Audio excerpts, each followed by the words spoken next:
네, 그럼 지금부터 제2회 진정한 복지국가 실현을 위한 입법 정책 아이디어 공모전 시상식 및 수상작 발표회를 시작하겠습니다. 안녕하십니까? 저는 사회를 맡은 백선의원실 김현규 비서관입니다. 오늘 귀한 시간 내어 참석해 주신 모든 분께 감사드립니다. 시간 관계상 국기에 대한 경례와 애국가 제창 등 국민 의례는 생략하겠습니다. 참석자를 소개해 드리겠습니다. 조국혁신당 복지국가 특별위원회 위원장 백선희 국회의원입니다. 네, 다음은 행사를 주최하신 조국혁신당 복지국가 특별위원회 위원장 백선희 국회의원의 인사말이 있겠습니다. 네, 안녕하세요. 반갑습니다. 이렇게 와주셔서 너무 감사드리고요. 제가 오늘 엄청 기분이 좋습니다. 네. 너무 훌륭한 작품들이 많아서 네, 깜짝 놀랄 정도의 작품들이 있어서 너무 기분이 좋습니다. 그래서 제가 당에서는 복지국가 특별위원회를 맡고 있고 당과 상관없이 국방위에서 이제 활동을 하다가 보건복지위로 오면서 더 행복한 복지국가의 길을 열어가는 복지국가 디자이너 백선희입니다라고 하는 슬로건으로 변경을 했었습니다. 그 전에는 50만 군 장병과 그 가족을 위한 군인복지를 책임지는 네, 국회의원이었습니다.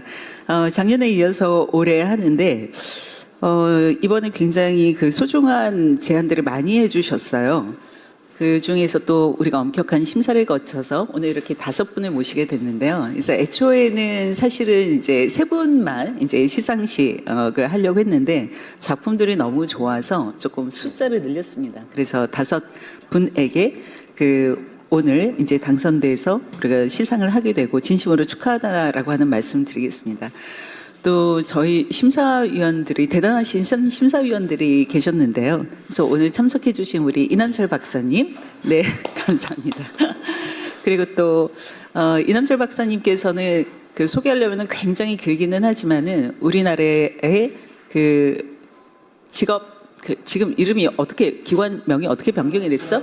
직업능력연구원이라고 해서 국책연구기관인데 국무총리실 산하에 있고요. 그래서 직업 능력에 우리 특히 이제 청년들 그리고 이제 관련된 일자리 개발 또 준비를 해야 돼서 그와 관련된 것뿐만이 아니라 세계적으로도 또 어려운 국가의 어려운 사람들이 또 좋은 직업을 가질 수 있도록 세계적으로도 자문을 하고 계시는 분입니다.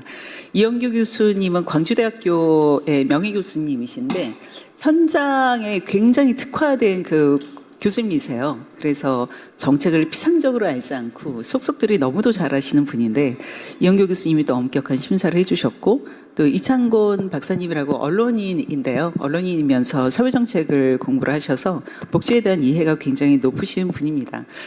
작년에는 저희가 1회를 했을 때 청년들에게만 기회를 줬습니다. 그래서 청년들에게 우리나라에 필요한 복지국가의 꿈을 꿔보자라고 이야기를 했고 작년에 당선자가 모두 다 법으로 만들었습니다.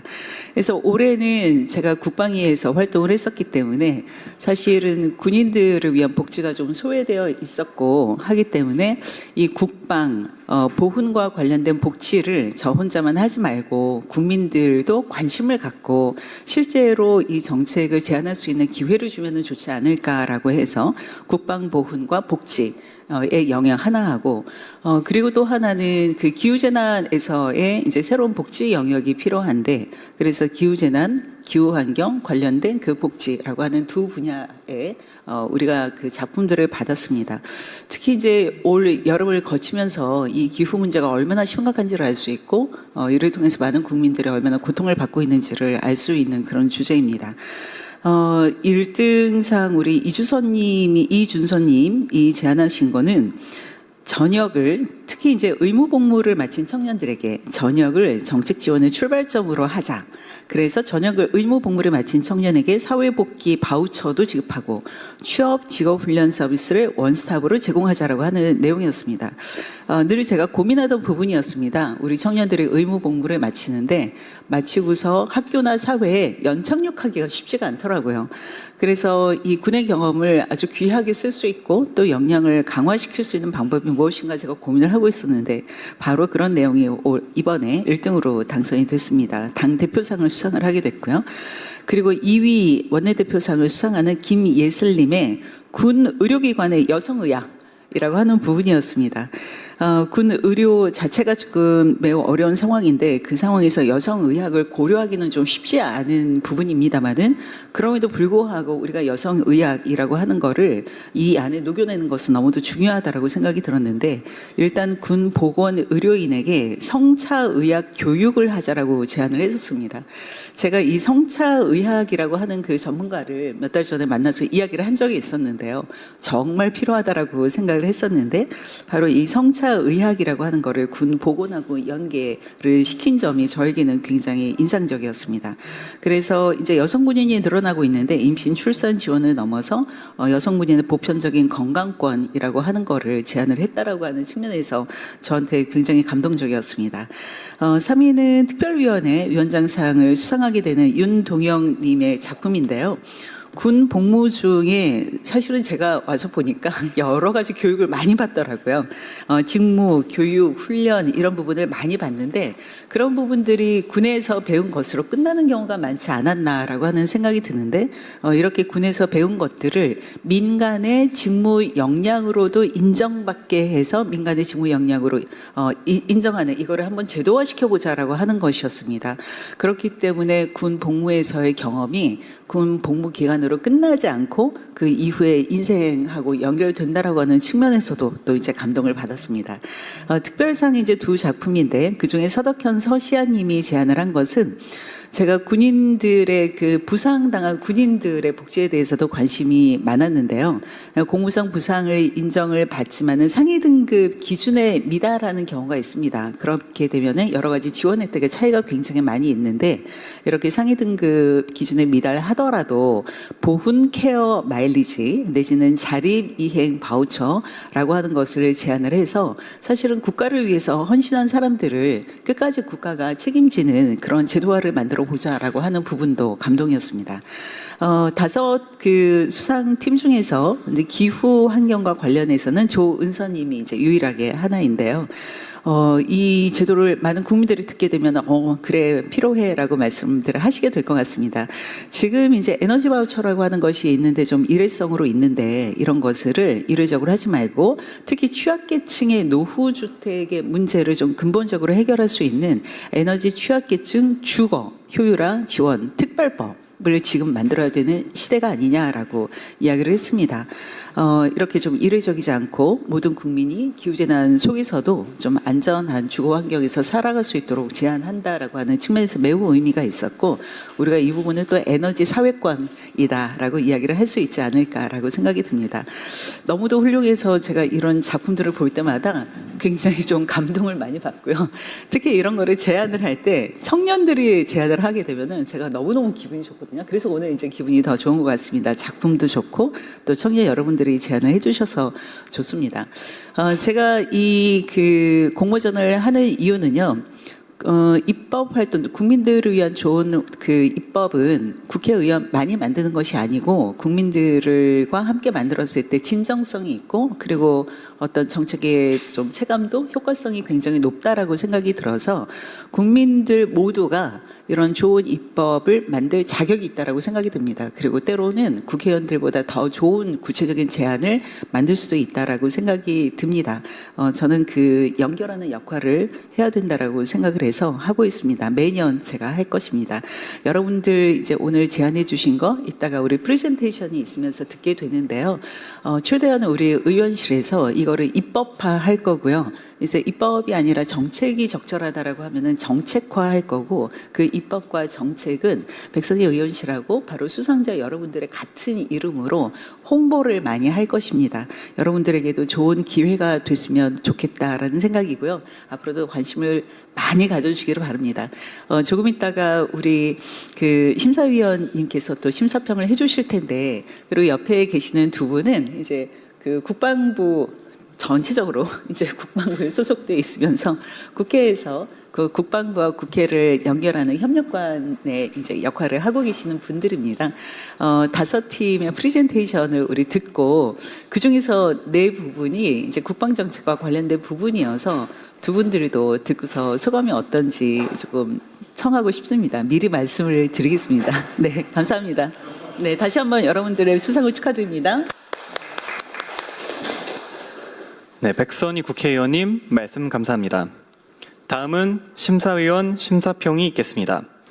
심사평은 심사위원이신 이남철 국제 NGO 월드샤프 연구소장님께서 진행하시겠습니다. 네, 여러분 반갑습니다. 이 심사하면서 제가 그 사실은 현직에 있을 때 총리실 산하연구소에 제가 20몇 년, 교육개발원에 13년, 한 35년 있었는데, 그 현역에 있을 때 제가 연구를 여러 가지 한 게 아까 의원님 말씀하신 대로 제대 군인들에 대한 직업 능력 개발 요구를 그 정부에서 손을 받아서 했고 인터넷에 그게 떠 있을 겁니다. 그 다음에 여성의 제대 군인 이런 걸 연구를 했는데 어떻게 백 의원님 저보고 심사를 해달라고 그래서 와 양이 많더라고요. 21가지 그거 읽으려니까 힘든데 또 재미도 있고 근데 여기서 당선된 사람들 1등, 2등, 3등 그 나이 드신 분들인 줄 알았는데 젊은 분들이네. 참 장래가 우리나라 장래가 밝은 것 같아. 정말 그 뭐 30몇 년을 연구소에 있었지만 그 제안서 쓰는 게 어렵잖아요. 근데 그 하나하나 이렇게 읽으면서 제가 그 감명도 받았고 또 우리 국방 부분에 여기 선생님들 계시지만 이런 안이 법으로 이렇게 채택이 돼서 그 현실적으로 이렇게 적응이 됐으면 하는 그 바람입니다. 그 심사평은 이제 위원장님도 계시고 이제 그 위원장님 말씀도 좀 제가 전해드리고, 근데 그 광주대학에 계신 이용규 교수님이 멀어서 광주에서 오시기 힘들어서 그러신가, 그 제가 대신 그 부분 대독하고 제 내용은 또 제가 별도 말씀드리겠습니다. 이용규 심사위원장님께서 이렇게 좋은 말씀하셨네요. 그 객관적으로 이번 그 공모전 내용들이 학술적인 내용이라기보다는 현실적으로 집행 가능한 그런 내용들을 높이 자기는 평가한다 이렇게 말씀을 하십니다. 그래서 여러 제안하시는 분들이 젊으신 분들인데 어떻게 군대에 대해서 잘 아시는지 군인에 대해서 국방에 대해서 잘 아시는지 모르지만 이 위원장님께서도 그렇고 저도 그렇고 그 실현 가능성 높은 이렇게 제안서를 해주신 것 같습니다. 그래서 저는 그 제가 심사평을 얘기한다면 그 단순한 그 페이퍼워크 학교에서 논문 쓰듯이 이렇게 제출하는 것이 아니고 이런 국가 정책이 제안이 돼서 실행이 될 수 있는 모든 프로세스 그 내용이라든가 예산이라든가 향후의 평가 이런 부분까지도 이렇게 접근한 이런 내용들이 저는 심사를 하면서도 그 기분이 상당히 좋더라고요. 사실 양이 작은 게 아니더라고요. 이게.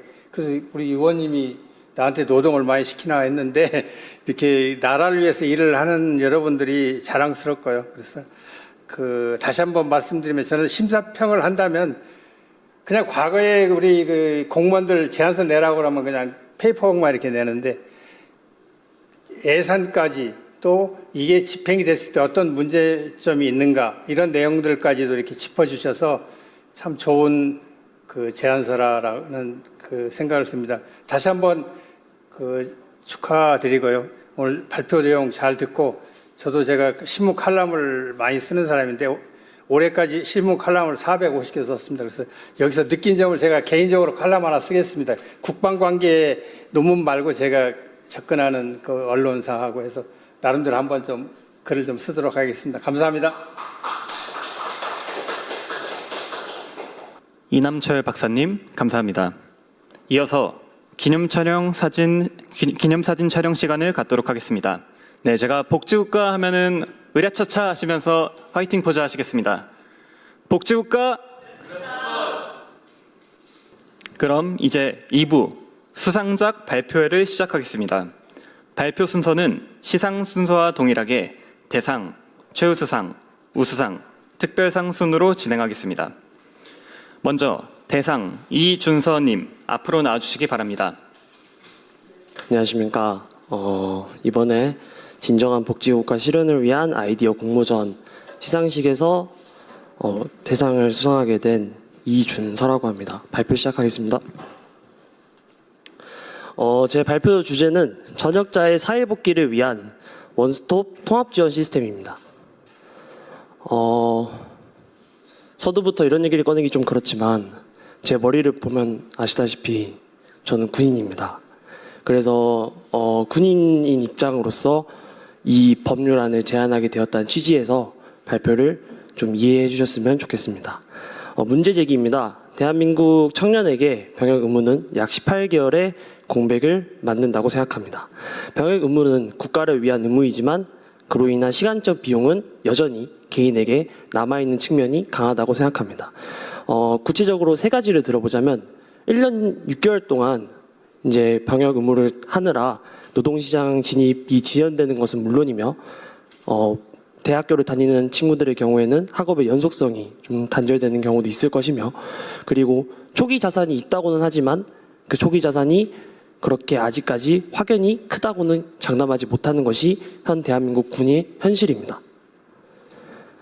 그렇다면 제대를 하면은 이제 누구에게 이 지원이 돌아갈까요?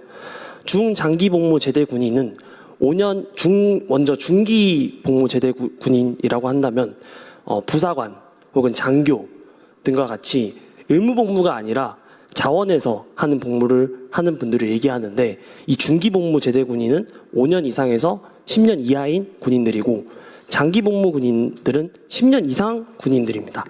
그걸 좀 알아주셨으면 좋겠고, 중장기 복무 제대 군인의 경우에는 PPT에 보시다시피 저렇게 혜택들이 있습니다.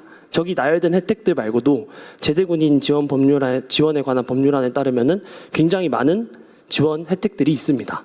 단 의무복무 군인 제대군인의 경우에는 기존 청년 정책들과 동일한 수혜 자격을 가지는 그런 정책의 수혜를 입는 경우가 빈번합니다. 그래서 핵심 문제는 복무를 마쳤다는 사실은 같지만 전역 이후에 지원 체계가 다르다는 점에서 이 법률안을 제안하게 된 것입니다. 그래서 단기 복무자는 전역자이기 전에 청년이기도 하다는 점이고요. 핵심 차이점만 설명을 드리자면, 지금 제가 말씀드리고자 하는 정책의 핵심은 기존의 이 중장기 복무 제대 군인의 이런 혜택들을 쉽게 말씀드리면 단기 의무 복무 제대 군인에게도 일부 적용하자는 것이 저의 법률안에 제가 낸 제안의 핵심입니다. 그래서 저는 이거를 타임라인으로 한번 세팅을 해봤는데요. 전역 직후를 좀 사회복귀 전환기로 설정을 해서 기본 12개월에 최대 24개월까지 연장하는 방안을 썼습니다. 그래서 전역 직후에는 전역 즉시 원스톱 통합지원 시스템에 자동 연계를 하겠고요. 그래서 사회복귀 바우처를 발급해서 진로와 학업에 필요한 물품이나 그런 시스템들을 구입할 수 있도록 지원하고, 국민취업지원제도 자동 편입 등을 통해 이제 취업 절차에서도 제대 군인이 조금 유리하게 가져갈 수 있도록, 의무 복무를 한 제대 군인들이 조금 우월하게 가져갈 수 있도록 하는 것이 취지입니다.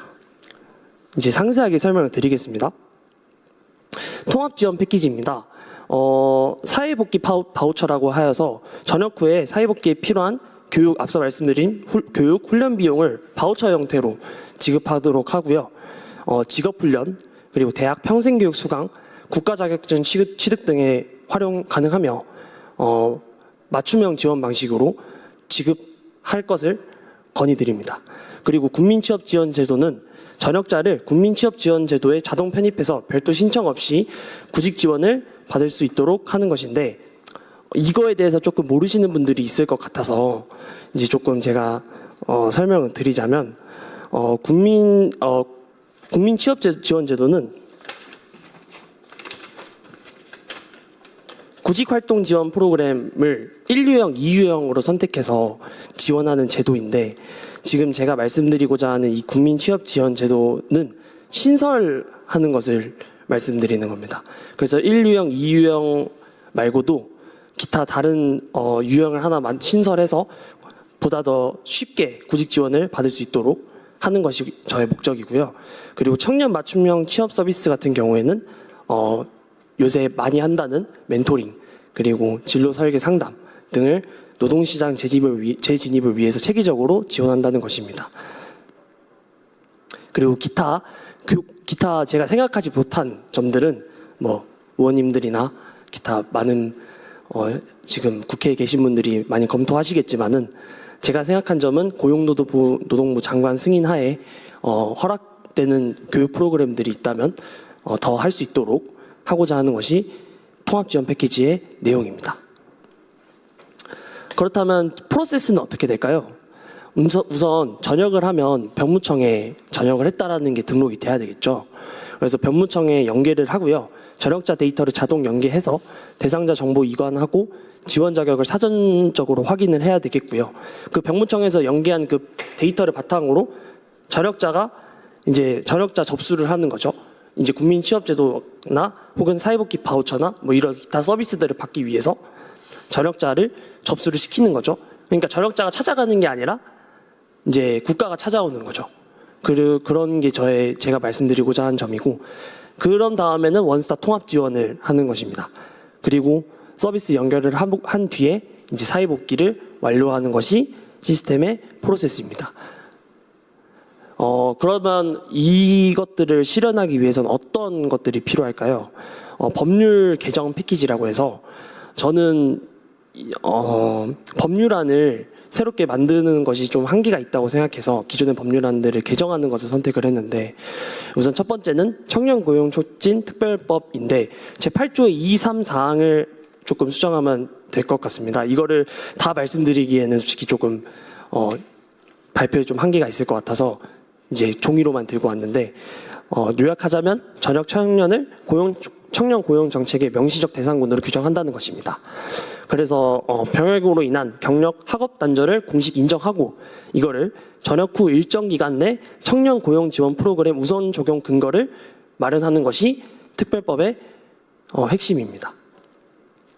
그리고 말씀드린 이 국민취업지원 제도의 경우에는 구직자 취업 촉진 및 생활 안정 지원에 관한 법률안을 조금 수정하면 될 것 같은데요. 제4조 9조에 보면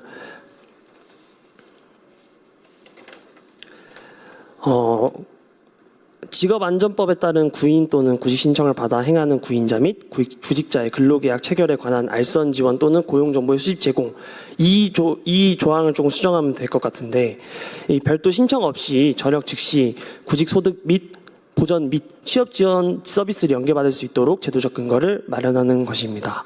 그리고 국민평생직업능력개발법의 경우에는 전역 후 사회복귀 전환기 내 지역훈련 참여 시 훈련비 우선 지원 및 국가자격 취득 연계 프로그램 적용을 명문화하는 것을 제3조를 통해 개정하면 될 것 같습니다. 마지막 방역법의 경우에는 찾아보려고 했지만 이것이 조금 좀 전역자에 대해서 어떻게 관리를 할 것인가에 대한 법률안이 구체적으로 제가 찾아본 결과에 나오지 못했어서 전역 후에 통합지원 연계 근거 조항을 추가하는 것, 즉 신설하는 것으로 마무리하면 되겠습니다.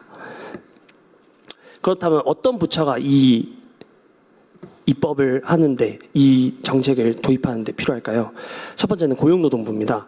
고용노동부는 이 제가 말씀드린 이 정책 안에서는 정말 큰 역할을 차지하는 부서인데요. 주간 부처로서 원스톱 통합 지원 시스템 총괄 운영을 담당하게 됩니다. 그래서 구직 활동을 지원하고 고용 지원 서비스 전반을 연계하는 활동을 하겠고요. 그리고 취업 연계 프로그램의 중심 창구 역할을 수행하게 되겠습니다. 그 다음으로 중요한 것은 저는 병무청이라고 생각하는데요.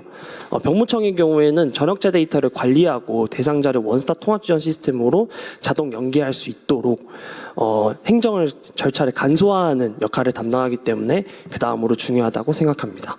마지막으로는 교육부인데요. 교육부는 직업능력개발 훈련이나 학업 지원 등을 하는 부서로 이제 교육부를 맨 마지막으로 배치했습니다.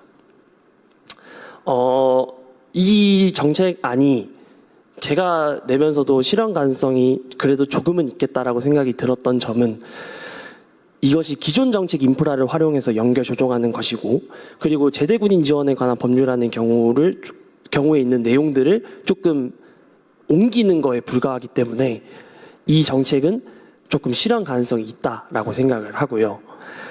기존 예산을 활용하고 있고 그리고 추가 지원을 산정하고 재정 부담도 분산할 것을 뒤에도 말씀드린 것이기 때문에 실행 가능성이 조금 있다고 감히 말씀드릴 수 있을 것 같습니다.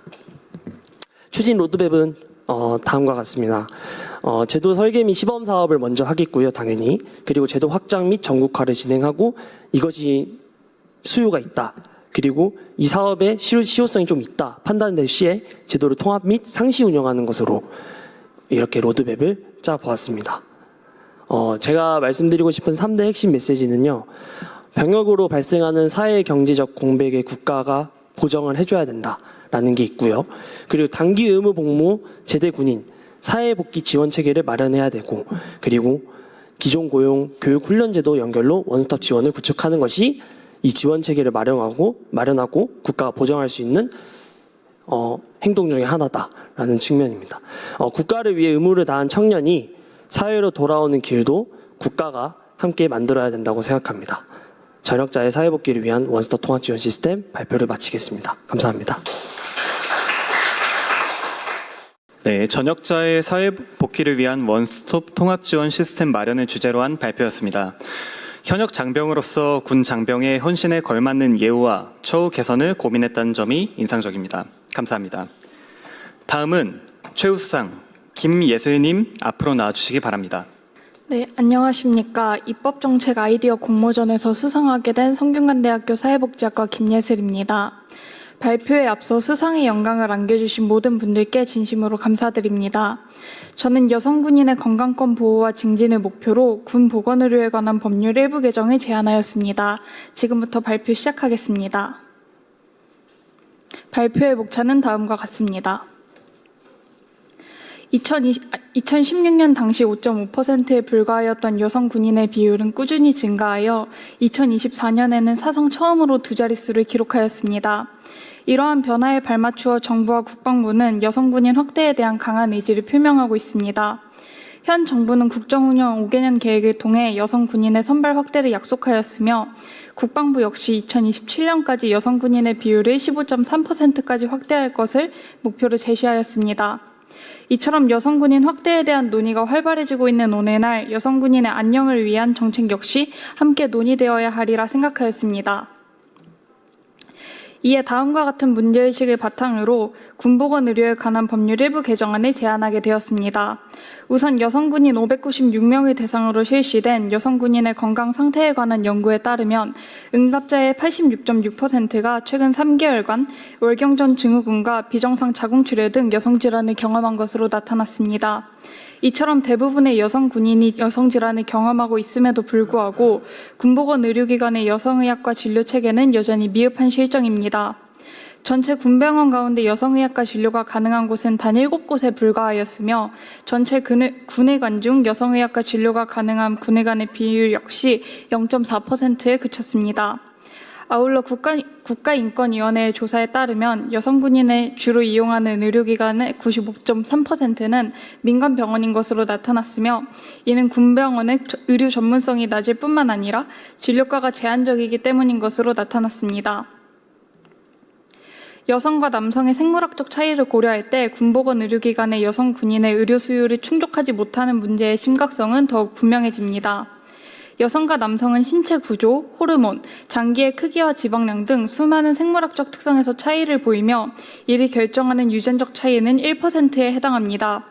1%라는 수치는 매우 작게 느껴질 수 있으나 인간과 침팬지의 유전적 차이가 1.2%라는 점을 고려하면 그 차이가 결코 간과할 수 없는 수준임을 알 수 있습니다. 이러한 생물학적 차이는 주요 질환의 발병 원인, 의약품의 권장 복용량과 그로 인한 양리작용 등 질병의 발생과 진행, 치료 전반에 영향을 미치게 됩니다. 즉 여성의학과뿐만 아니라 내과와 외과를 비롯한 다양한 진료과에서도 여성의 생물학적 특성을 반영한 의료적 접근이 이루어져야 한다는 것입니다. 이와 같은 사실은 남성 군인을 중심으로 한 기존의 의료적 접근 방식을 여성 군인에게 동일하게 적용할 경우 이들에게 부적합한 의료 서비스가 제공될 수 있음을 시사합니다. 이러한 배경을 바탕으로 여성 군인의 건강권과 관련된 우리나라의 현행 제도와 그 한계에 대해 알아보겠습니다. 현재 우리나라는 군보건 의료에 관한 법률을 통해 군인 등의 건강을 보호하고 증진하기 위한 제도적 기반을 마련하고 있습니다. 특히 군보건 의료에 관한 법률 제5조 제1항은 군인 등은 자신의 건강을 보호하고 증진하는 데 필요한 최적의 보건 의료 서비스를 받아야 한다는 내용을 명시하고 있습니다. 그러나 해당 조항은 선언적 규정에 머물러 있을 뿐 오랜 시간 남성을 중심으로 형성되어 온 군조직 내에서 여성 군인에게 최적의 보건 의료 서비스를 어떻게 제공할 것인지에 대한 구체적인 규정과 제도적 기반은 여전히 미흡한 실정입니다. 또한 현재 여성 군인의 건강권 보호와 증진을 위해 시행되고 있는 정책은 대부분 임신, 출산과 관련된 모자 보건 정책에 집중되어 있습니다. 물론 여성 군인의 임신과 출산에 대한 제도적 지원은 반드시 필요한 정책입니다. 다만 여성 군인의 건강권에 관한 논의는 임신과 출산을 넘어 보다 포괄적인 관점에서 이루어질 필요가 있습니다. 올해내 여성 군인은 다양한 여성 질환에 대한 전문적인 진료뿐만 아니라 일반 진료과에서도 여성의 생물학적 특성을 고려한 진료를 필요로 합니다. 따라서 모든 여성 군인의 건강권을 보호하고 증진할 수 있는 포괄적인 지원 체계와 이를 뒷받침할 제도적 기반이 마련되어야 하리라 생각하였습니다. 이러한 문제의식을 토대로 군보건 의료기관 내 여성의학과 설치와 군보건 의료인 대상 성차의학 교육을 의무화하는 입법 대안을 제안하게 되었습니다. 우선 군보건 의료기관의 병상 수 등을 고려하여 기관 규모에 따른 여성의학과 설치 기준을 명시하는 조항을 마련하고자 하였습니다. 예를 들어 여성의학과 전문의 배치가 어려운 일정 규모 이하의 군보건 의료기관에는 이에 준하는 전문 교육을 이수한 보건 의료 인력을 배치하도록 할 수 있습니다. 이는 기관 규모에 따라 여성의학과 설치와 운영에 현실적인 부담이 발생할 수 있다는 점을 고려한 것으로 이를 통해 제도의 실효성을 확보하고자 하였습니다. 또한 함정과 격오지 등 여성의학과 전문의가 상주하기 어려운 복무 환경의 특성을 고려하여 일부 복무 환경 내 군보건의료기관에 대하여서는 여성의학과를 설치하는 대신 여성의학과 연계형 국방 원격 진료 시스템을 운영할 수 있도록 하였습니다. 이를 통해 여성의학과 전문의가 상주하기 어려운 복무 환경에서도 여성 군인이 전문적인 여성의학과 진료를 받을 수 있도록 하여 제도의 유연성을 제고함과 동시에 의료 자각지대의 발생을 예방하고자 하였습니다. 다만 이러한 입법 대안을 시행하기 위하여서는 여성의학과 전문의를 확보하고 전문 인력을 양성하는 데 일정한 시간이 필요합니다. 따라서 현실적인 여건을 고려하여 단계별 추진 계획에 따라 여성의학과 설치 의무화를 순차적으로 도입하고자 하였습니다. 우선 여성 군인의 비율이 높거나 여성 군인이 다수 복무하는 지역에 위치한 군보건 의료기관을 주요 거점기관으로 지정하여 해당 기관에 여성의학과 설치를 우선 의무화하고자 합니다. 이후에는 모든 군보건 의료기관으로 해당 제도를 단계적으로 확대 적용할 계획이며 이 과정에서 발생할 수 있는 의료 공백은 앞서 언급한 여성의학과 연계형 국방 원격 진료 시스템 등을 활용하여 보완할 수 있으리라 생각하였습니다. 아울러 군보건 의료인을 대상으로 성차의학 교육을 의무화하고자 하였습니다.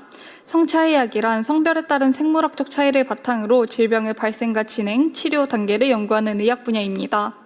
이는 여성의 생물학적 특성을 고려하고 적합한 의료 서비스를 제공하기 위한 필수 소양에 해당합니다.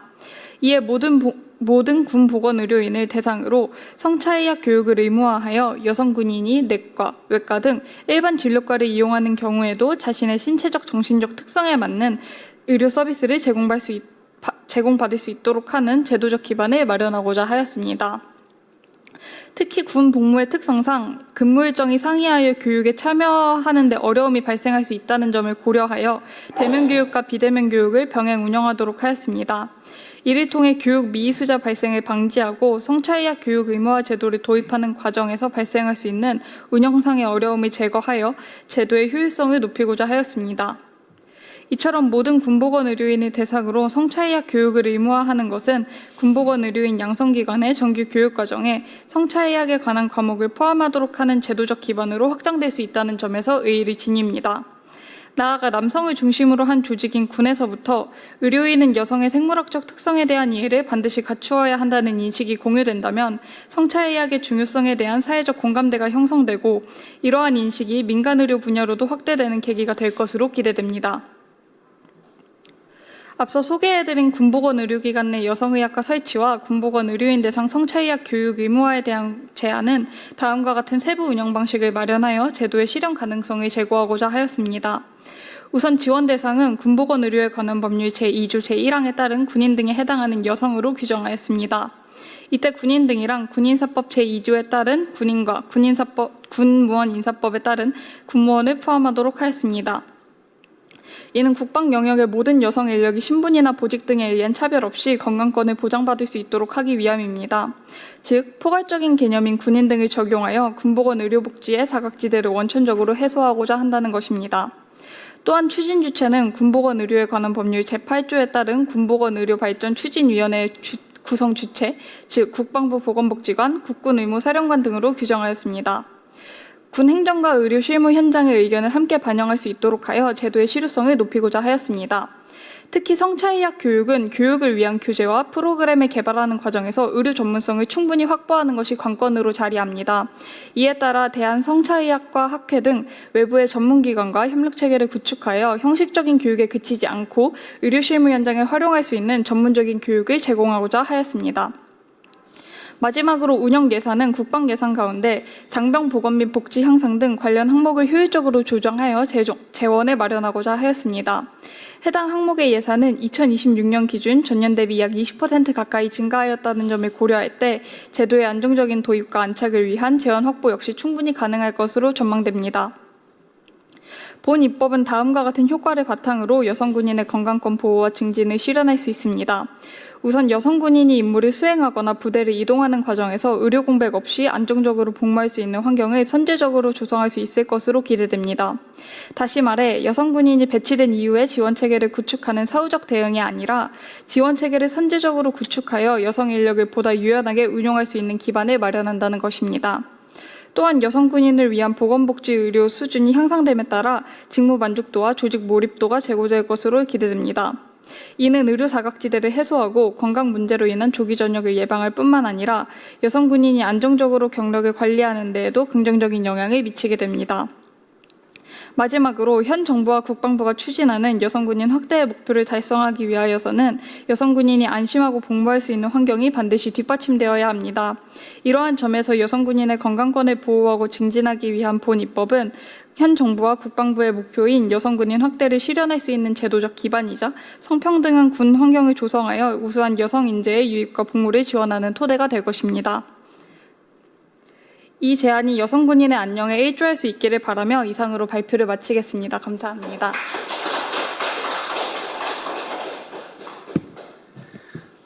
네, 여성 군인의 건강권 보호 증진을 위한 법률 개정 제안이었습니다.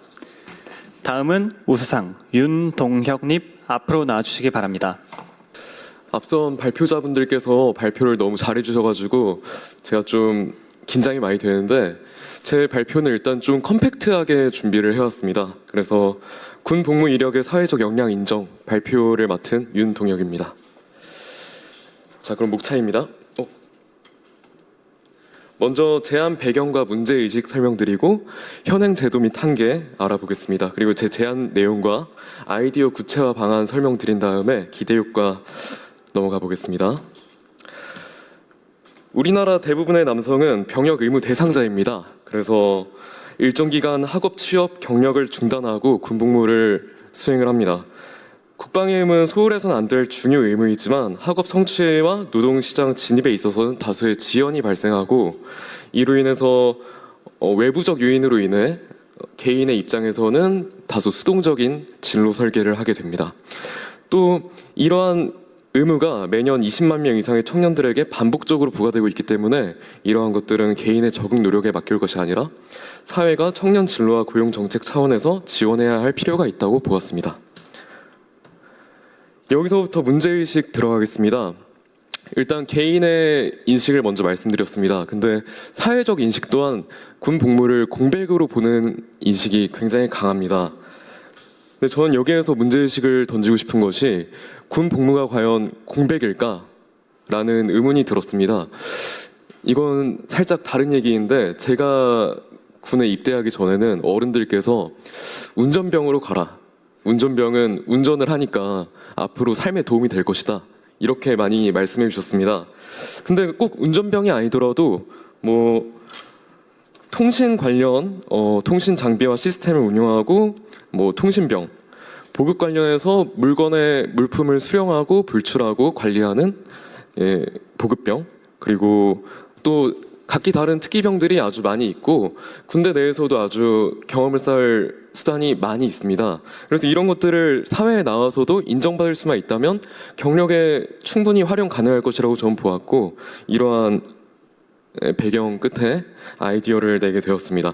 또 다른 차원에서는 군대는 24시간 통제된 환경에서 외부 평가를 끊임없이 실시하는 군가입니다. 그래서 현재 사회에서는 NCS라고 하는 태도 평가 지표를 또 민간 채용 시장에서 사용하고 있는데 이러한 태도 평가 면에서는 군대가 또 오히려 더 평가하기 좋은 환경일지도 모르겠다라는 생각도 했습니다.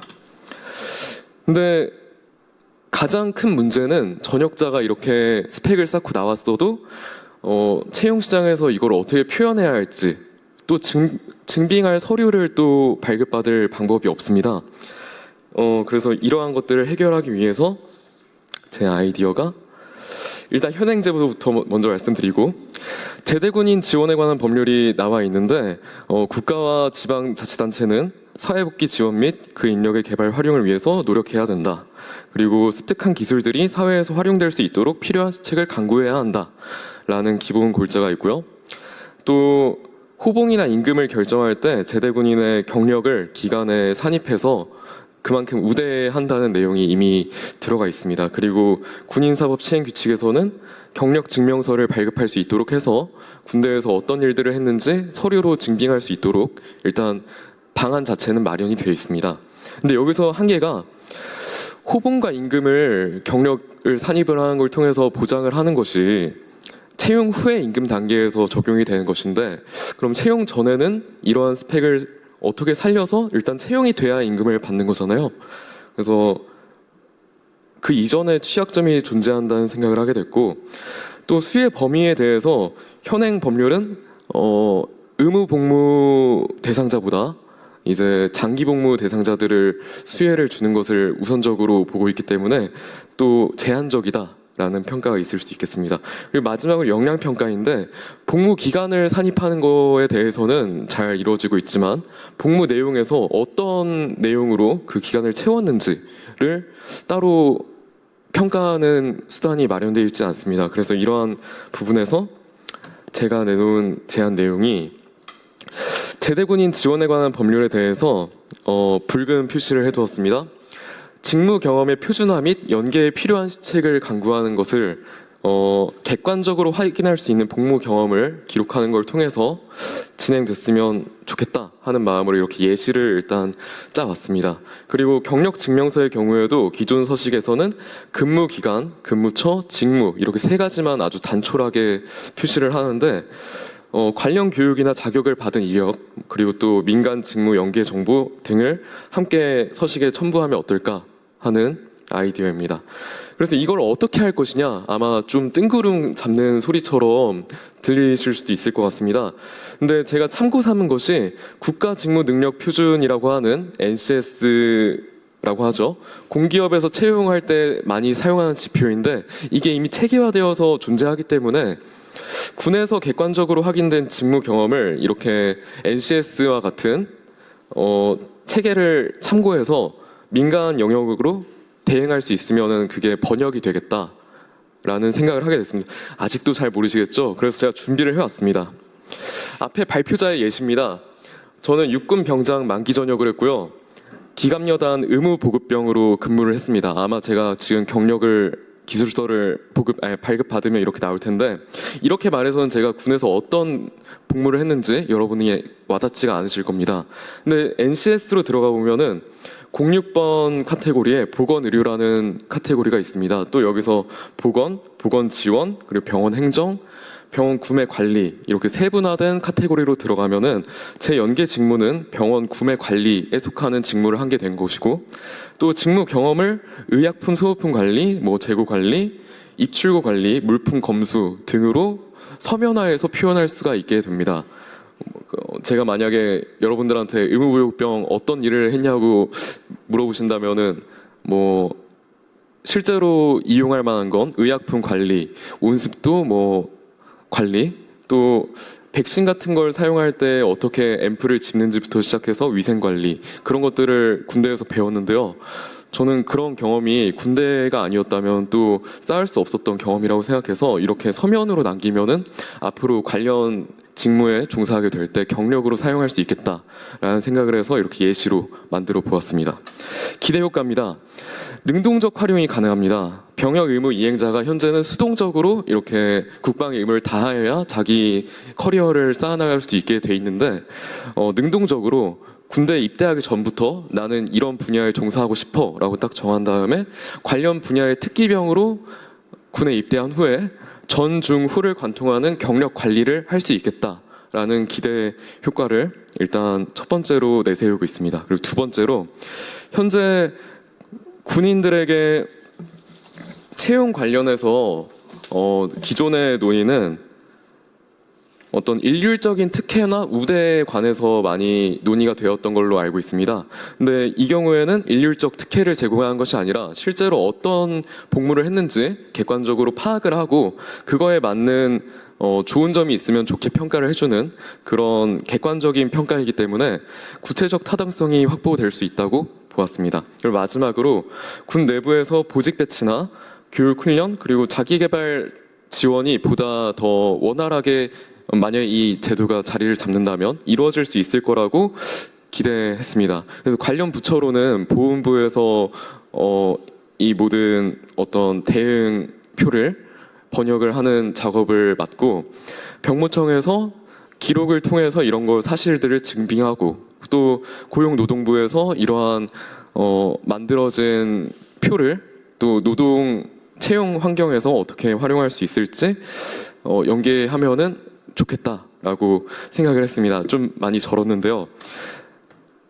마치면서 이번 공모전을 준비하는 동안에 제가 평소에 저는 이제 전역을 한 지 꽤 오래됐거든요. 평소에 생각하지 못했던 많은 문제들을 또 다시금 생각하게 돼보고 또 우리 사회의 복지에 대해서 다시 생각해보는 기회가 됐던 것 같습니다. 그래서 이런 좋은 기회 마련해 주신 백선희 의원님께 감사드립니다. 발표 마치겠습니다.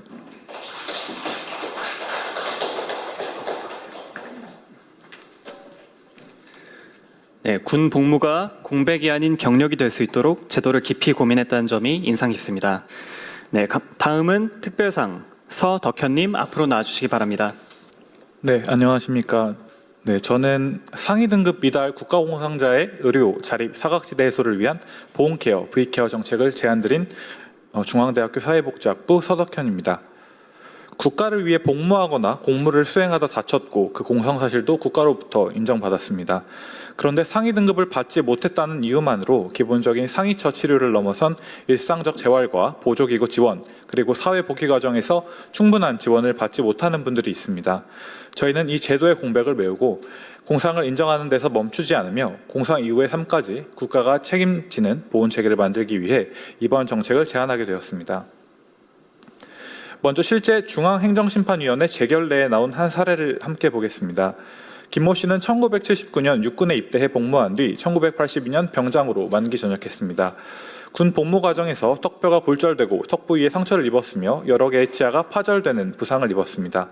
이후 김모 씨는 국가유공자 등록을 신청했고 2014년 보훈당국은 턱뼈 골절과 턱 부위 개방창을 재해부상 군경 요건에 해당하는 부상으로 인정했습니다.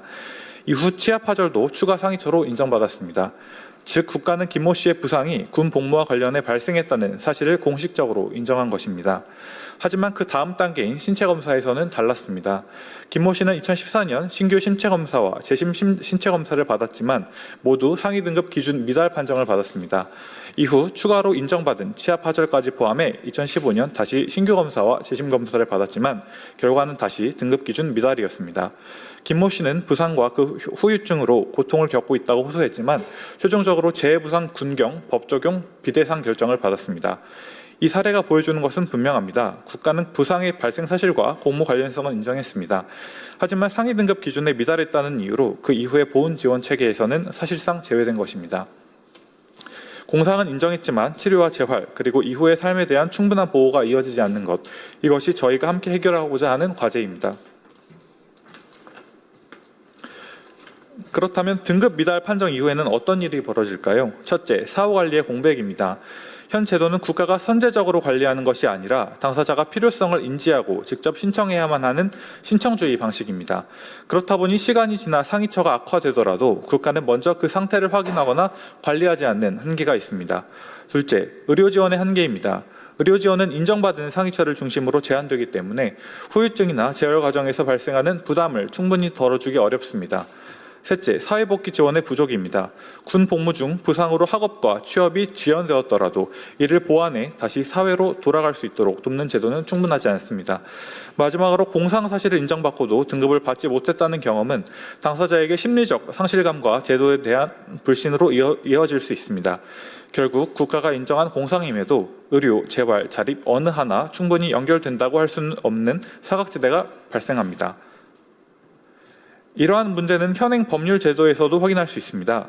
국가유공자 등 예우 및 지원에 관한 법률 제42조와 보훈보상 대상자 지원에 관한 법률 제52조는 상위처에 대한 진료비를 국가가 부담하도록 규정하고 있습니다.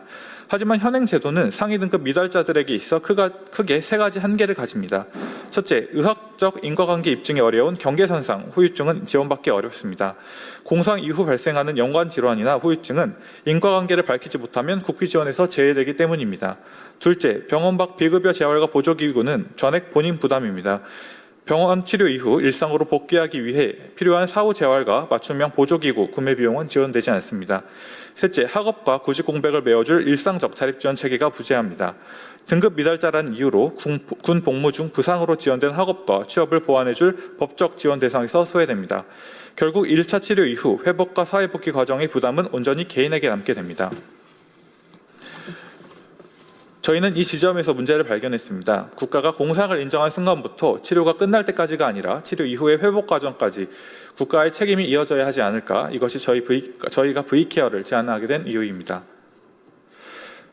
치료 이후 사회로 복귀하기까지의 과정이 얼마나 막막한지는 현행 제도의 지원 기준을 보면 더 명확해집니다. 화면에 보시는 것처럼 보철구 지급, 직업재활훈련, 취업지원, 교육지원 등 다양한 제도가 존재하지만 이 모든 복지는 철저히 상위 등급 여부를 기준으로 나뉘어 있습니다. 심지어 등급을 인정받은 분들 사이에서도 차등이 존재합니다. 대표적으로 교육지원의 경우 생활수준 등을 고려한 지원제도가 시행령상 상위 등급 6급 이상으로 제한되어 있어 7급 판정자조차 일부 혜택에서 제한됩니다. 등급을 인정받은 유공자조차 급수에 따라 지원이 제한되는데 등급조차 받지 못한 미달자의 현실은 얼마나 가혹하겠습니까? 공상은 인정받았지만 등급 미달이라는 이유 하나만으로 이 모든 재활과 학업, 취업 지원 체계에서 완전히 소외되는 것입니다. 부상으로 발생한 학업과 구직의 공백을 개인이 온전히 안고 가야 하는 현행 보훈의 한계, 저희가 V케어를 통해 등급이라는 선에 가로막히지 않는 연속적인 보훈 체계를 만들고자 하는 이유입니다. 그래서 저희는 V케어를 제안합니다. V케어에서 V는 두 가지 의미를 담고 있습니다. 첫 번째는 베테랑, 국가를 위해 헌신한 사람들을 의미합니다. 두 번째는 밸류, 그 헌신과 희생이 지닌 가치를 의미합니다. 저희가 생각하는 보훈은 상위 등급이라는 결과만을 기준으로 지원 여부를 판단하는 것이 아니라 국가가 이미 인정한 공상과 그 헌신의 가치를 끝까지 책임지는 것입니다. 따라서 V케어는 치료가 끝났다고 지원이 끝나는 것이 아니라 재활을 거쳐 다시 일상과 사회로 돌아가는 과정까지 국가가 함께하는 보훈 체계를 만들고자 합니다. 그렇다면 이 공백을 실제로 어떻게 메울 수 있을까요? 이제부터는 치료에만 머무르지 않고 재활과 자립까지 연결하는 구체적인 방안을 말씀드리겠습니다. V케어는 앞서 말씀드린 의료 부담, 사회복귀 지연, 사후관리 부재라는 문제를 해결하기 위해 세 가지 사업으로 구성됩니다. 첫 번째는 보훈케어 마일리지 시스템입니다. 상위처로 일상생활에 제약을 받는 청년에게 일정 액수의 마일리지를 지급하고 병원 밖 재활운동과 기능유지 프로그램, 비급여 보조기구 구입, 이동, 생활환경 개선 및 사회복귀, 자립 서비스 등에 사용할 수 있도록 하는 제도입니다. 즉, 단순히 치료비 일부를 지원하는 것이 아니라 상위처를 지속적으로 관리하고 일상생활의 기능을 회복 및 유지할 수 있도록 지원하는 것입니다. 두 번째는 자립이행 바우처입니다. 군 공무 수행 중 부상으로 학업이나 구직의 차질을 겪는 상위 등급 미달 청년 공상자를 대상으로 취창업 교육 바우처와 창업 지원 패키지를 제공합니다. 세 번째는 상위 정기 추적 관찰제입니다. 지금처럼 당사자가 증상이 악화된 뒤 직접 지원을 신청하는 방식에서 벗어나 국가가 1-2년 주기로 먼저 상위처의 상태를 확인하는 정기검진 프로그램을 운영하는 것입니다. 이를 통해 상위처로 인한 새로운 질병이나 장애를 조기에 발견하고 즉각적이고 사전적인 대응을 할 수 있습니다. 정리하면 마일리지는 치료와 재활의 부담을 덜고 자립이행 바우처는 학업과 취창업을 지원하며 정기추적 관찰제는 상위처의 악화를 조기에 발견하는 역할을 합니다. 결국 V케어의 핵심은 단순한 일회성 치료 지원에 그치는 것이 아니라 치료부터 재활 그리고 사회적 자립까지 끊임없이 이어지는 연속적인 지원체계를 만드는 데 있습니다. 이러한 지속가능한 지원체계를 실현하기 위해 부처와 협력기관의 역할도 명확히 설정했습니다. 주관부처인 국가보훈부가 제도기획과 예산 총괄을 맡고 한국보훈복지의료공단이 병원과 연계된 마일리지 인프라를 운영합니다. 또한 자립이행 바우처는 고용노동부 및 중소벤처기업부와 연계하여 전문적인 취창업 지원이 이루어지도록 협력체계를 구축합니다. 이처럼 V케어는 새로운 기관을 만들기보다 기존 인프라와 전달체계를 유기적으로 활용하여 정책의 실현 가능성을 극대화하고자 합니다. 그렇다면 여기서 중요한 질문이 하나 남습니다. 이 정책을 시행하기 위한 재정 부담은 어떻게 관리할 것인가? 저희는 처음부터 새로운 현금성 보상금을 대규모로 지급하는 방식이 아니라 국가보훈부 소관의 기존 유관 재원을 활용하고 필요한 분야에만 사용할 수 있는 마일리지와 바우처 형태로 지원하는 방식을 제안했습니다. 즉 현금을 일괄적으로 지급하는 것이 아니라 재활이나 취창업 등 실제 필요한 서비스에 사용할 수 있도록 지원하는 방식입니다.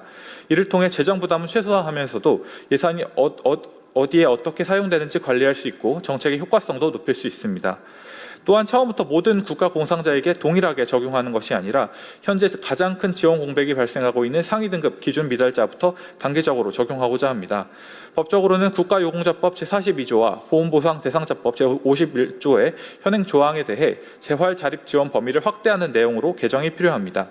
현재는 상위처에 대한 진료비를 국가가 부담한다는 소극적인 내용에 그치는데 이를 확대하여 상위처의 직접 치료뿐만 아니라 그에 수반되는 일상적인 재활, 일부 비급여 보조기구, 사회복귀와 자립에 필요한 서비스까지 지원할 수 있는 법적 근거를 마련하고자 합니다. 또한 상위 등급 기준 미달자를 대상으로 한 교육, 고용 지원의 법적 근거를 별도 조항으로 신설하여 단순한 시범 사업에 그치지 않고 지속적으로 운영될 수 있는 법적 기반을 마련합니다. 그리고 이 정책은 한 번에 전면 시행하지 않습니다. 1단계에서는 법 개정과 마일리지 시스템 등 기반을 구축하고 2단계에서는 전역 후 자립 지원이 시급한 만 34세 이하 등급 미달 청년 공상자를 대상으로 의료 마일리지와 자립 바우처를 시범 운영합니다.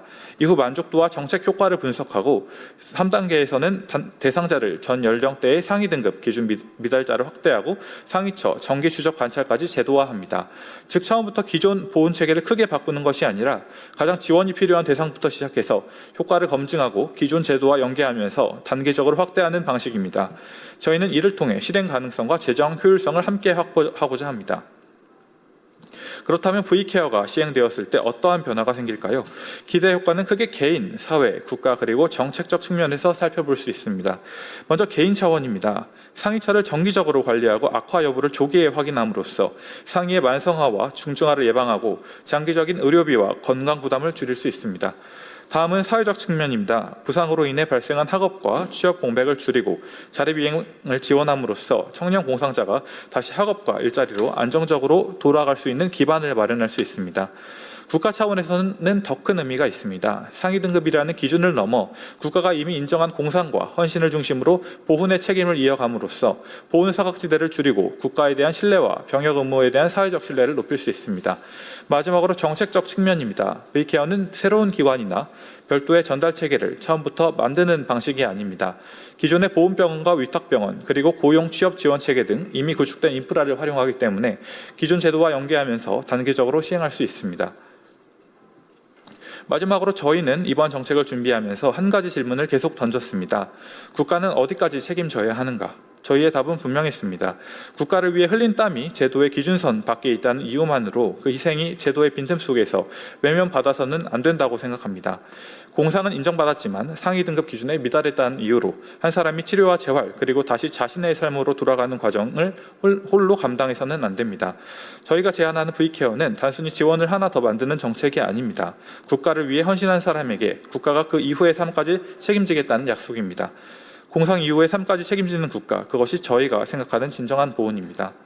이상으로 발표를 마치겠습니다. 경청해 주셔서 감사합니다. 네, 국가 공상자들의 희생이 삶의 공백으로 이어지지 않도록 깊은 고민을 한 점이 인상적입니다. 네, 다음은 특별상 조은서님입니다. 조은서님께서는 지금 부득이한 사정으로 인해서 이번 자리에 참석하지 못했습니다. 대신에 수상 소감 보내주셨는데요. 영상 재생하도록 하겠습니다. 안녕하세요. 순천향대학교 사회복지학과 조은서입니다. 제가 제안한 정책은 밑빠진 바우처에서 에너지 사회권으로 기후위기 대응을 위한 에너지 취약계층 주거 효율화 지원 특별법입니다. 저는 제가 노인 상담 봉사활동인 해실해실을 하면서 무더운 여름에도 에어컨 없이 선풍기에만 의지해 생활하시는 어르신들의 이야기를 들었습니다. 이를 통해 에너지 빈곤이 단순한 경제적 문제가 아니라 생존과 존엄의 문제라는 것을 깊이 깨닫게 되었습니다.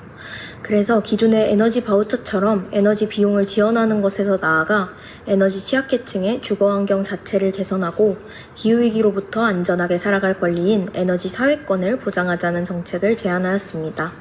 이 정책을 통해 기후위기 속 에너지 취약계층에 대한 관심이 더욱 확대되고 현장의 목소리가 실질적인 정책으로 이어질 수 있기를 바랍니다. 뜻깊은 상을 받게 되어 정말 감사드리며 앞으로도 국민의 삶에 도움이 되는 정책을 꾸준히 고민하고 제안하겠습니다. 감사합니다.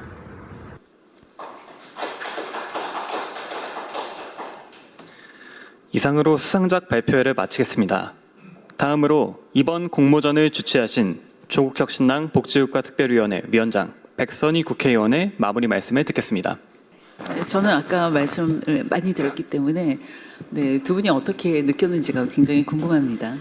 먼저 이런 복지 중에서도 군인 복지를 위해서 정말 애써주시는 것 같습니다, 의원님께서. 그전에는 잘 못 느꼈는데 오늘 발표자들 발표하시는 모습과 그리고 내용들을 보니까 너무 애써주시는 것 같아서 너무나 감사드리고요. 근데 발표하신 분들 내용을 들어보니까 너무나도 고민을 많이 하시고 저는 어떻게 보면 현역 간부인데 이제 여기 짧게 군생활을 하신 분도 계시고 아예 군생활을 안 하신 분도 이제 그런 고민을 하신다는 거에 대해서 좀 개인적으로 반성의 시간을 좀 갖게 된 것 같습니다. 앞으로 조금 더 이제 의원님과 그리고 여기 계신 분들이 군 복지를 위해서 많이 좀 신경을 써주셨으면 좋겠다는 생각이 좀 들고요.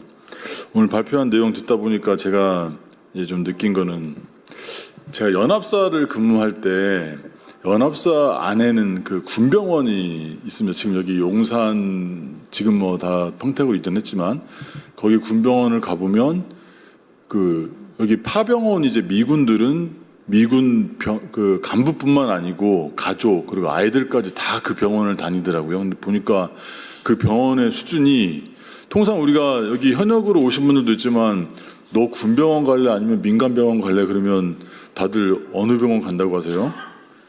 다들 아마 민간병원 간다고 할 겁니다. 시설도 좀 쾌적하고 또 왠지 진료도 잘 받을 것 같은 그런 느낌 때문에. 근데 거기는 보니까 군인 가족들이 다 그 병원을 다니더라고요. 물론 의무적으로 파병을 오다 보니까 그 병원을 가라고 해서 그런지 모르겠는데 그래서 저희들도 뭔가 이왕 복지를 써주시는 김에 군 병원에 대해서 여기 김예슬 발표자께서 발표를 해주셨는데 여성 의학에 대해서 이제 말씀하셨잖아요. 근데 그러면 여성만 있나? 물론 뭐 동성은 모르겠고 그 아이들 있잖아요, 아이들. 그럼 군 가족의 아이들은 전방에 있거나 이런 아이들은 어떻게 해야 되나? 또 생각이 좀 하게 되더라고요. 그래서 아예 이번 좀 하는 김에 제가 뭐 이렇게 뭐 저걸 하는 건 아니지만 아예 군 가족들은 다 군병원에서 좀 진료를 받게 해주자. 그래서 뭐 부인뿐만 아니고 아이들 또 우리 부모님 전방에서 있다가 예를 들어서 강원도 양구나 화천에 있는 분들은 거기 뭐 진료 받으려면 춘천까지 나와야 됩니다.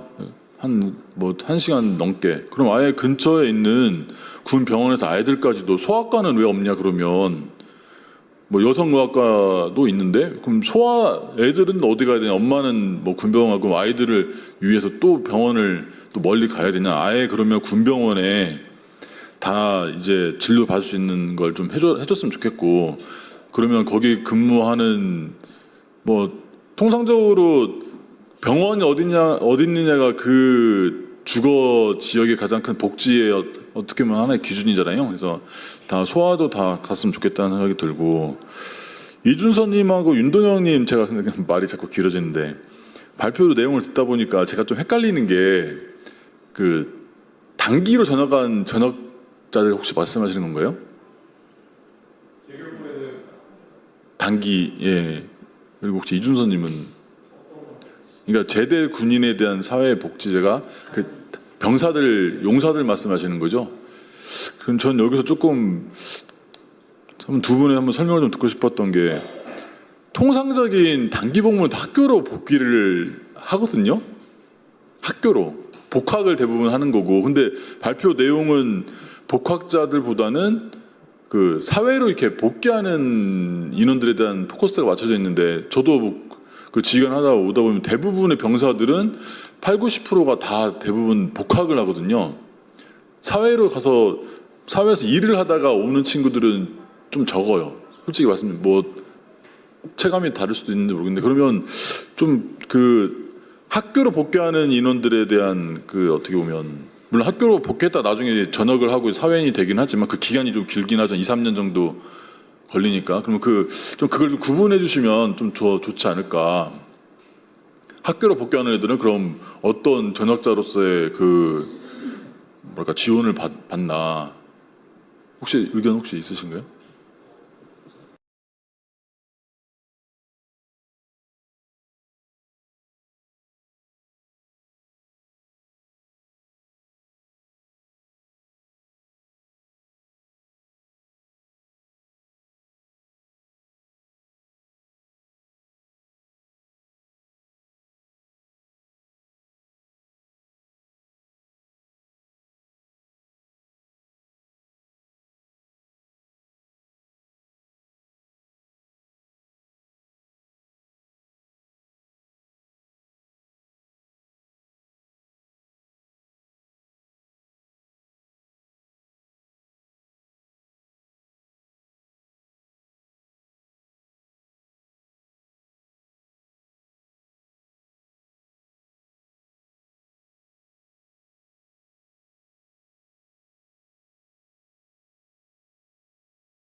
질문하고 답변을 들으니까 좀 이해가 갑니다. 예, 아무튼 뭐 제 의견은 현역 간부로서 여러분들께서 발표해 주신 내용을 들으니 너무나 우리 육군과 국가를 대신해서 감사의 말씀을 좀 드리고요. 더 많이 힘써 주시면 좋겠고, 또 이런 그 행사를 마련해 주신 의원님 너무나 항상 존경해왔지만 오늘은 더더욱 좀 존경스러운 것 같습니다. 앞으로 저는 저희 복무 그 위치에서 잘 열심히 생활하도록 하겠습니다. 감사합니다. 네, 합동참모본부 장영수 대령님 감사합니다.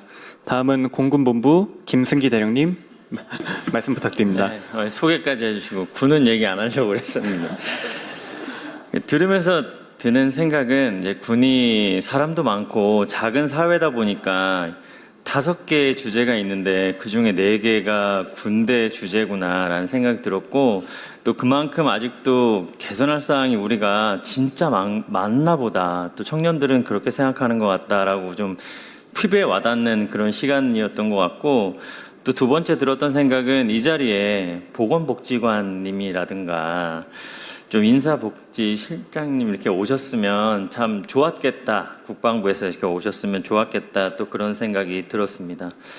요즘 20대들하고 대화할 일이 사실은 많지 않아요. 왜냐하면 저희를 피하거든요. 저희가 용사들에게 다가가거나 소위 중위들하고 얘기하는 게 굉장히 친구들이 불편해하기 때문에 큰 시간은 없는데, 얘기를 해보면 이 공정과 공평에 대해서 많은 얘기들을 합니다. 그렇다 보니까 저도 또 아들 키우는 아빠이기도 하고, 그래서 이게 사회적으로 그런 요구사항들이 확실히 커지고 있구나라는 것을 굉장히 공감을 하게 되고, 또 그런 면에서 이런 발표들이 생겼던 것 같아요. 그래서 이거를 또 사회적으로도 어떻게 풀어야 되겠지만, 또 군 내부적으로도 이런 것들을 어떻게 보상할 수 있을지 고민해야 되겠다라고 생각할 수 있는 좋은 계기가 됐던 것 같고, 발표해주신 분들에게 너무 감사드리고 또 이 자리를 마련해 주신 백선 의원님께 또 감사를 드리겠습니다. 네, 이상입니다. 네. 네. 저는 사실 오늘 이 자리가 어떤 자리인지 그 사전에는 알지 못하고 이제 공청회 관련돼서 그 의원님께서 주관하시는 그 간담회가 있다라고 해가지고 한번 찾아보고 왔는데 저도 이제 그 수상자분들께서 말씀을 해주신 바가 제가 군 생활할 때도 많이 좀 공감을 했던 부분인 것 같습니다. 저는 이제 20년 전쯤에 이제 군 생활을 마치고 당시에 27개월을 꽉 채워서 이제 전역을 했던 경험이 있는데 당시에 이제 말씀을 주셨던 것처럼도 그 대학교를 다니다가 이제 다시 그 군대를 갔다가 이제 다시 복학을 하게 된 그런 케이스이긴 했었지만 사실 군 생활을 하면서 제가 그 당시에는 이제 뭐 미군 기지에서 근무를 했었었는데 제가 했던 그런 행정 업무 이런 부분들이 나중에는 어떻게 쓰일 수 있을까? 이 27개월이라는 기간이 사실상 굉장히 좀 길다라면 길 수도 있는 기간이고 또 장기 근무자분들 입장에서는 짧을 수도 있긴 하지만 이 기간이 의미 없게 가는 부분은 굉장히 좀 아쉬울 수 있겠다 해가지고 그런 부분에 대한 고민을 좀 많이 했었던 것 같은데 당시에 저는 그런 생각까지 깊이 들어가 보지 못했던 것 같습니다. 그런데 이번에 수장자분들께서 말씀해 주신 내용을 보니까 그 20년 전에도 저런 좀 생각을 하고 했었으면은 좀 더 이제 그 군 장병들에 대한 그런 좀 복지가 더 좋아질 수 있지 않았을까라는 그런 생각도 들기도 하고 오늘 이 자리를 통해 가지고 앞으로 좀 더 이제 건설적으로 더 발전할 수 있는 사실 저희가 지금 그 이제 그 국방에 이제 종사하게 되는 그 군 장병 분들이 굉장히 좀 많이 줄어들고 있고 하다 보니까 굉장히 다들 그런 그 군대에서의 생활에 대해서 또 두려움도 많이 가질 수 있을 것 같고 그 시간이 좀 의미 있는 뜻깊은 그런 시간이 될 수 있다라는 그런 생각을 가지게 된다라면 좀 더 자발적이고 좀 자부심을 가지고 그 군 생활을 또 할 수 있지 않을까라는 생각이 들어가지고 오늘 이 자리를 마련해 주신 의원님께 감사의 말씀드립니다. 일반 그 조그만 언론을 근무하다가 산업부 기자를 근무하다 지금 쉬고 이제 공부차 이렇게 다니고 있는데요. 너무 발표 너무 잘 들었고 의원님한테도 너무 감사드립니다. 저도 20년 전쯤 20년이 넘었는데 한 25년 정도 된 것 같아요. 근데 예비군 전역을 하고 했는데 너무 그 입장에서 취업을 하고 하는 입장에서 너무 공감을 했고 이대로 다 될 수 있으면은 좋겠다는 생각이 듭니다. 그리고 그 아까 말씀하신 게 전역자 사회복귀를 하는데 그 말씀하신 대로 그 군 경력을 NCS나 저도 그 정부 24 같은 데 보면은 이제 홈페이지에 자기 경력을 넣게 돼 있잖아요. 홈페이지에. 근데 그 군 경력이나 이런 게 참고할 수 있으면은 인터뷰할 때도 훨씬 더 도움이 되겠다는 생각이 들어요. 그래서 의원님께서 그런 것도 참고해 주시면 좋을 것 같고 그리고 여성 군인분들도 이런 것들을 다 되는데 되게 감명 깊었던 게 그 처음부터 그러니까 임신 출산만이 아니라 전 그걸 말씀하셨잖아요. 그래서 그대로 될 수 있으면 좋겠고 한 가지 더 되면은 그러니까 군인분들의 의무 복무 시작부터 끝까지 그런 전 과정을 케어한다고 해야 되나? 그 보험 설계사분들을 처음 만났는데 제가 직업을 가지고 있을 때 돈이 있을 때부터 사망 전까지의 어떤 그런 거를 경제관념을 설명을 해주더라고요.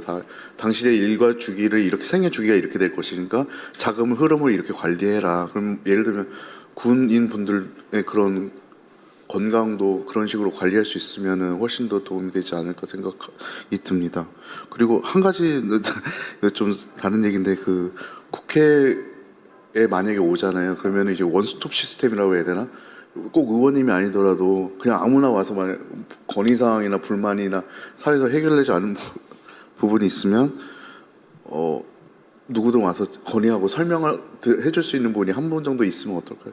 이상입니다. 오늘 그 청년들이 좋은 정책 제안해 주셔서 감사드리고 아까 말씀드렸다시피 요거를 그 정책화하는 데 노력을 하겠습니다. 그리고 국방부에 전달을 하는 것도 굉장히 좋은 것 같습니다. 전달하고 V케어 같은 것도 그래서 좋은 제안이었던 것 같고 여성 성차의학도 좋은 제안이었습니다.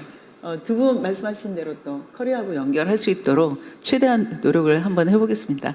제가 보건복지위원회 있기는 합니다만은 매번 네 남이 시키지 않았는데 혼자서 국방위원회 부정공자라고 해서 하고 있습니다. 우리 군 복지도 국민 복지를 위한 것이기 때문에 여러분들의 제안이 사장되지 않도록 노력하겠습니다. 앞으로도 많은 관심 가져주시기를 부탁드리겠습니다.